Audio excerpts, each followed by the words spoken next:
Día 45 de un año en la Biblia. Mi nombre es Ricardo Giacomani y me da un gusto estar aquí contigo. Antes de leer la Biblia, quiero leerte este pasaje que dice: oh, qué alegría para aquellos a quienes se les perdona la desobediencia, a quienes se les cubre su pecado. Sí, qué alegría para aquellos a quienes el Señor les borró la culpa de su cuenta, los que llevan una vida de total transparencia. Y eso es lo que hacemos cuando leemos la Biblia. No venimos aquí porque somos perfectos, tenemos la vida resuelta. Venimos aquí porque sabemos que en la presencia de Dios encontramos gozo, encontramos paz, pero sobre todo hay gracia de sobra para que el Padre nos limpie con la sangre de Cristo y podamos disfrutar de un tiempo hermoso en su presencia. Así que, Señor, gracias el día de hoy te damos. Te damos tantas gracias por tu amor, por tu misericordia.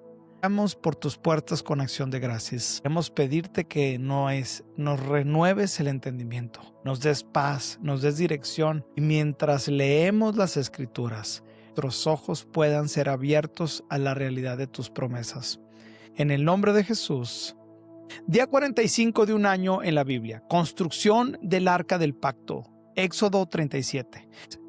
Bezaleel construyó el arca de madera de acacia, un cofre sagrado de 1 metro con 15 centímetros de largo, por 79 centímetros de ancho y 79 centímetros de alto. La recubrió de oro puro por dentro y por fuera, y le puso una moldura de oro alrededor. Fundió 4 anillos de oro y los fijó en las 4 patas, 2 anillos de cada lado. Luego hizo varas con madera de acacia y la recubrió de oro. Entonces metió las varas por los anillos que estaban en los costados del arca para transportarla. Después hizo la tapa del arca, el lugar de la expiación, de oro puro.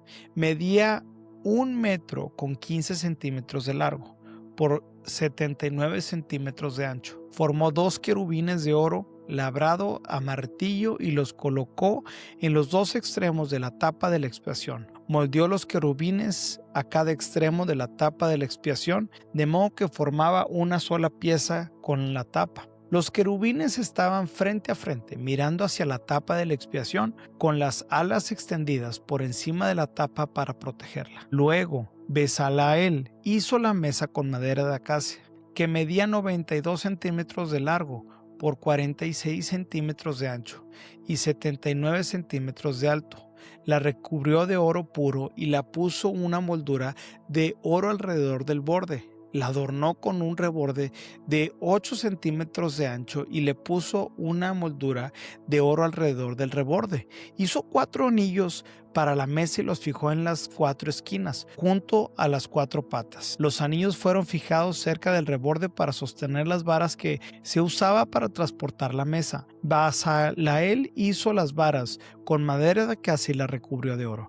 Después hizo recipientes especiales de oro puro para la mesa, tazones, cucharas, frascos y jarras, las cuales se usaban al derramar las ofrendas líquidas. Construcción del candelabro. Luego, Bezaleel hizo el candelabro de oro puro labrado de martillo. Hizo todo el candelabro y sus decoraciones de una sola pieza: la base, el tronco, las copas para las lámparas, los capullos y los pétalos. El candelabro tenía 6 ramas que salían del tronco, 3 de cada lado. Cada una de las 6 ramas tenía 3 copas para las lámparas en forma de flor de almendro con capullos y pétalos. El tronco del candelabro estaba artesanalmente trabajado con 4 copas para las lámparas en forma de flor de almendro con capullos y pétalos. Había un brote de almendras debajo de cada par de las ramas, donde 6 ramas salían del tronco, todo hecho de una sola pieza.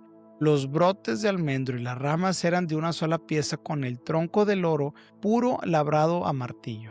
También hizo 7 lámparas para el candelabro, las despabiladeras de las lámparas y las bandejas, todo de oro puro. Para hacer el candelabro completo, junto con sus accesorios, se usaron 34 kilos de oro puro. Cocción del altar del incienso. Bezaleel construyó con madera de acacia el altar para quemar el incienso. Lo hizo cuadrado de 46 centímetros de largo y de ancho y 92 centímetros de alto, con cuernos tallados en las esquinas de las mismas piezas de madera del altar. Recubrió de oro puro la parte superior, los lados y los cuernos del altar y los puso una moldura de oro alrededor de todo el altar. Hizo 2 anillos de oro y los fijó en 2 lados opuestos del altar, por debajo de la moldura de oro, para que sostuvieran las varas que servían para transportarlo. También hizo las varas con madera de acacia y las recubrió de oro. Luego elaboró el aceite sagrado de la unción y el incienso aromático con la misma técnica que empleaba un experto fabricante de incienso. Éxodo capítulo 38. Construcción del altar de las ofrendas quemadas. Luego Bezaleel construyó con madera de acacia el altar de las ofrendas quemadas. Era cuadrado de 2 metros con 30 centímetros de ancho y de largo, y 1 metro con 40 centímetros de alto. Hizo cuernos en cada una de las 4 esquinas, de modo que el altar y los cuernos formaban una sola pieza. Cubrió con bronce el altar. También hizo de bronce todos los utensilios para el altar: recipientes para las cenizas, palas, tazones, tenedores para la carne y braseros. Luego hizo una rejilla de bronce y la instaló a la mitad de la altura del altar, debajo del borde. Después fundó 4 anillos y los fijó en las 4 esquinas de la rejilla de bronce para que sostuvieran las varas que se usaban para transportar el altar. Hizo las varas con madera de acacia y las recubrió de bronce. Metió las varas por los anillos que estaban a los lados del altar. El altar era hueco y estaba hecho en tablas. Construcción del lavamanos. Bezaleel hizo el lavamanos y su base, ambos de bronce, usando los espejos de bronce donados por las mujeres que servían en la entrada del tabernáculo. Construcción del atrio. Pues Bezaleel hizo el atrio, el cual estaba encerrado con cortinas de lino de tejido lino. Las cortinas del lado sur medían 46 metros de largo y estaban sostenidas por 20 postes encajados firmemente en 20 bases de bronce.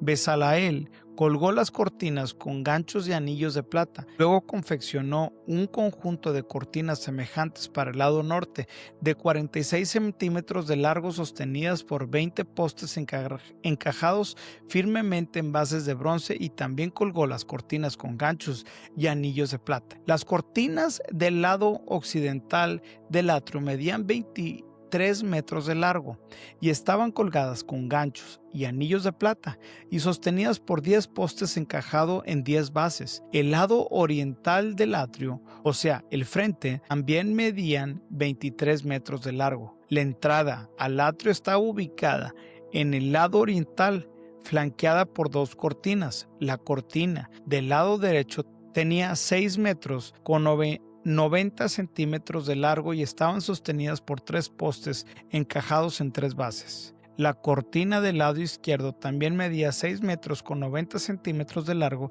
y estaba sostenida por 3 postes encajados en 3 bases. Todas las cortinas que se usaron para el atrio eran de lino de tejido fino. Cada poste tenía una base de bronce y todos los ganchos y los anillos eran de plata.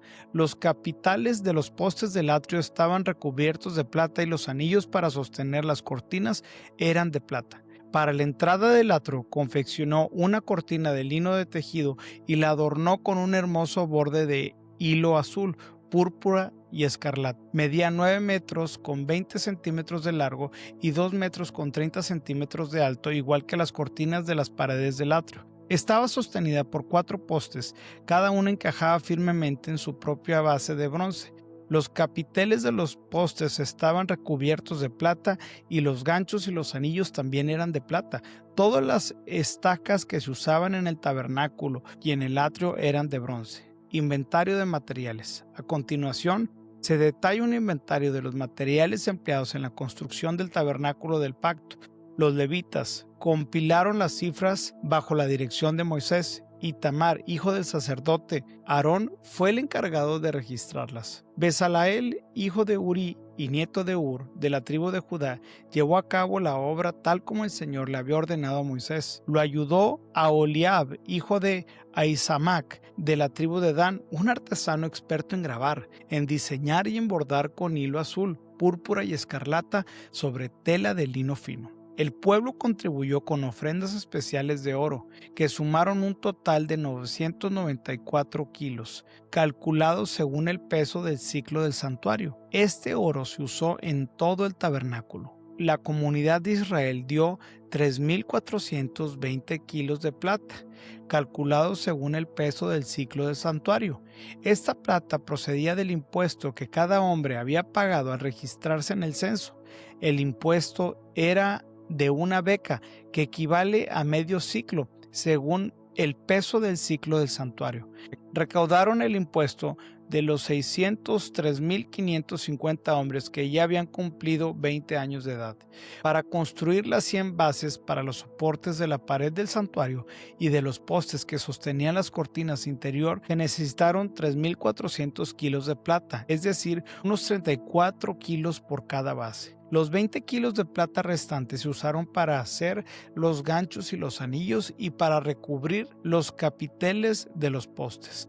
El pueblo también presentó como ofrenda especial 2,400 kilos de bronce, el cual se usó para fundir las bases de los postes que estaban en la entrada del tabernáculo y para el altar de bronce con su rejilla de bronce y todos los utensilios del altar. Se usó el bronce para hacer las bases de los postes que sostenían las cortinas alrededor del atrio, las bases para las cortinas que estaban en la entrada del atrio y todas las estacas para el tabernáculo del atrio. Mateo capítulo 28.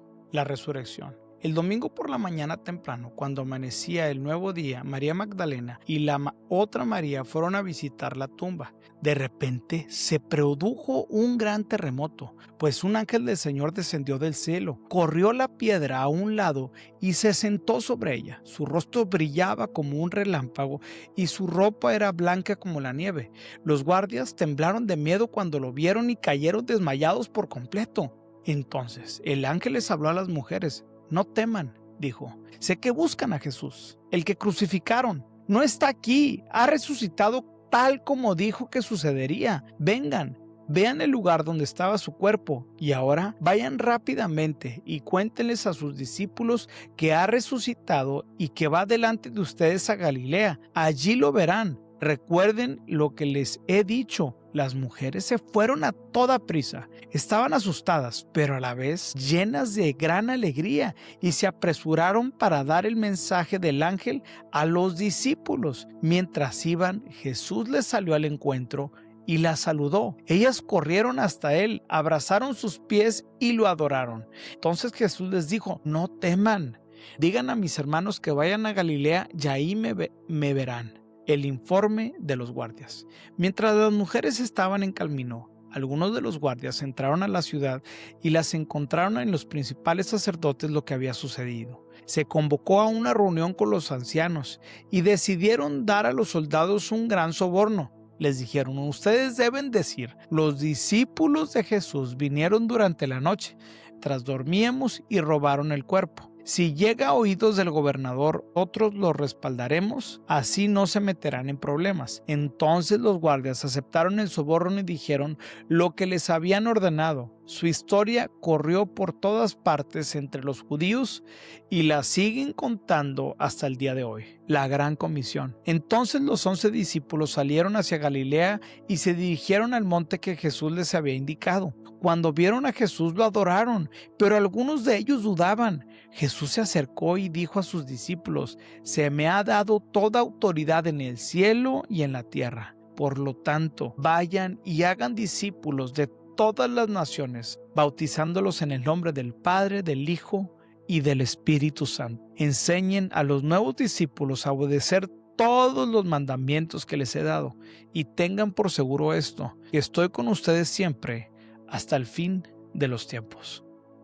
Capítulo 34 de 11 en delante. Vengan, hijos míos, y escúchenme, y les enseñaré a temer al Señor. ¿Quieres vivir una vida larga y próspera? Entonces refrena tu lengua de hablar el mal y tus labios de decir mentiras. Apártate del mal y haz el bien. Busca la paz y esfuérzate por mantenerla. Los ojos del Señor están sobre los que hacen lo bueno, sus oídos están abiertos a sus gritos de auxilio, pero el Señor aparta su rostro de los que hacen lo malo. borrará todo recuerdo de ellos de la faz de la tierra. El Señor oye a los suyos cuando claman a Él por ayuda, los rescata de todas sus dificultades.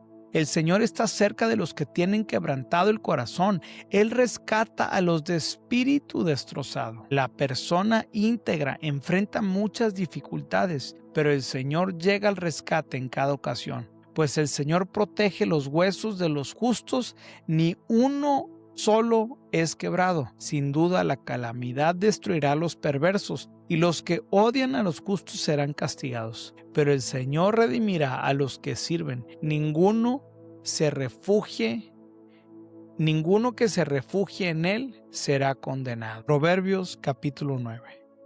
Instruye a los sabios y se volverán aún más sabios. Enseña a los justos y aprenderán aún más. El temor del Señor es la base de la sabiduría. Conocer al santo da por resultado buen juicio.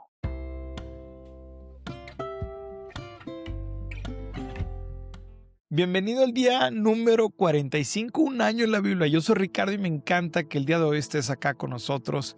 Y estamos leyendo uno de los pasajes más emblemáticos de toda la Biblia, uno de los pasajes que marca la misión y el carácter de Cristo y el énfasis que el discípulo tiene que tener una vez que es procesado, una vez que ha decidido servir a Cristo y seguirlo a donde sea que Dios lo lleve. En Mateo 28:18, Jesús se acercó y dijo a sus discípulos: se me ha dado toda autoridad en el cielo y en la tierra, por lo tanto vayan y hagan discípulos de todas las naciones y tengan por seguro esto, que estoy con ustedes siempre hasta el fin de los tiempos. No sé si recuerdas, pero uno de los primeros pasajes que leímos de Mateo era cuando Jesús estaba recorriendo las orillas del mar y comienza a llamar a sus discípulos, comienza a llamarlos uno por uno y les dijo: vengan y síganme. Ahora no les está diciendo vengan y síganme, ahora les está diciendo por lo tanto vayan y hagan. Y aquí vemos el desenlace, el término de la escuela de Cristo Jesús al enviar a sus discípulos a convertir a personas de todas las naciones en discípulos de Cristo Jesús. ¿Sabes? Esto me motiva porque desde que Jesús nos llama a obediencia, nos llama a seguirlo, nos llama a tomar nuestra cruz, pero muchos de nosotros nos quedamos a mitad del camino. Nos quedamos con ganas del milagro, pero no con ganas de obedecer. Nos quedamos con ganas de recibir lo que Dios tiene para nosotros, pero no de lo que el Señor quiere hacer en nosotros. Así que yo veo a los discípulos que fueron procesados, fueron madurados y después fueron enviados. ¿Sabes? Dios quiere que tú y yo aprendamos el camino que caminaron los discípulos. Jesús dijo: cualquiera que quiera ser mi discípulo tiene que negarse a sí mismo, tomar su cruz y seguirme. Y en un pasaje dice: todos los días. Todos los días tú y yo tenemos la oportunidad de seguir al Señor o seguir nuestros propios instintos, nuestros propios deseos, lo que nos llame la atención de nuestra carne. Por eso tú y yo tenemos que aprender a renovar nuestro entendimiento, pero a todos los días renunciar a aquellas cosas que nos quitan el enfoque de seguir a Jesús. Yo quiero preguntarte algo el día de hoy. ¿Qué te está quitando el enfoque de seguir a Jesús? ¿Qué es lo que el día de hoy está tomando el lugar y que está impidiendo que tú puedas crecer y desarrollarte? Leímos en Proverbios 9, versículo 9, dice: instruye al sabio y será aún más sabio, enseña al justo y aprenderá más, porque el temor del Señor es la base de la sabiduría. Los discípulos aprendieron de Cristo Jesús porque tenían un corazón enseñable, porque reconocían que tenían un maestro y le llamaban Señor y Rabino, lo que eso quiere decir que tenía Jesús sobre ellos autoridad para enseñar, para corregir, para dirigir. Yo quiero decirte, la palabra de Dios tiene poder sobre tu vida para corregirte. Hay voces en tu vida, líderes, pastores o personas que tienen la autoridad para poder hablar verdad sobre tu vida sin que te ofendas. Tú y yo necesitamos esos maestros, pero sobre todo necesitamos que Cristo Jesús sea el Señor de nuestras vidas, para que Él cumpla el plan completo sobre nosotros. No solamente se trata de venir a Dios porque queremos ser bendecidos. Claro, lo hemos visto. Yo soy partícipe y enseño que tú y yo podemos correr a los pies de Dios para poder recibir algo de Él, porque Dios es un Dios proveedor, Dios es un Dios generoso y Dios conoce todas nuestras necesidades. Pero yo quiero desafiarte el día de hoy a pensar y a reflexionar en la idea de que tú tienes un propósito que cumplir para que la gloria de Dios y los planes de Dios se cumplan en la vida de tu familia, en la vida de tus hijos y en la vida de tus generaciones. Yo recuerdo que el Señor me llamó a mí a los 21 años. Y a los 21 años, cuando el Señor me encontró, estaba completamente roto. Mi vida no tenía propósito. Estaba caminando una vida con falta de sentido y de pertenencia y buscando cuál era mi identidad y buscando llenar esos huecos que produce un corazón que no tiene propósito. Pero cuando llegó Cristo, no te voy a decir que las cosas se resolvieron de la noche a la mañana, pero lo que Cristo vino a darme no solo es salvación, sino es identidad de un hijo de Dios y propósito de un embajador del reino de los cielos aquí en la tierra. El Señor nos ha dado el ministerio de la reconciliación. Y eso quiere decir que por medio de la iglesia local y por medio de los creyentes, Dios anuncia la esperanza de salvación a aquellas personas que no le conocen. Saben, ese es un privilegio que Dios nos dio a nosotros como sus hijos, como su pueblo, pero también como su novia, la iglesia por la que Él regresará. Así que yo quiero desafiarte a que en esta semana puedas compartir del amor de Cristo a una persona que no le conoce. Y antes de dar bibliazos, comienza con una conversación plena, invita a alguien a un café y comienza a hablar no desde la postura de la perfección, sino de cómo Dios a ti te amó, te salvó, te escogió, te redimió y el día de hoy eres un utensilio para que sus planes se cumplan en tu vida. Sabes, esa es una de las cosas más hermosas y de los privilegios más grandes que tenemos como hijos de Dios: compartir las buenas noticias. En Romanos nos habla que benditos son los pies de los que proclaman las buenas nuevas. Bendito es tu camino cuando aprendes y tienes la confianza de compartir el amor de Cristo a otras personas. Mi oración es que el Espíritu Santo te llene de valentía, de coraje, de fuerza, de compasión para poder predicar del amor de Cristo Jesús. Señor, gracias por este tiempo. Gracias porque tu Espíritu Santo nos lleva a misericordia, a poder comprender, a poder amar y a poder, Señor, poner nuestros ojos, Señor, en ti. Que tú puedes cumplir y hacer que personas que están lejos de ti puedan llegar al conocimiento tuyo. Danos compasión. Abre puertas y prepara los corazones de aquellos a quienes les predicaremos de las buenas nuevas de Cristo Jesús. En el nombre de Jesús. Amén.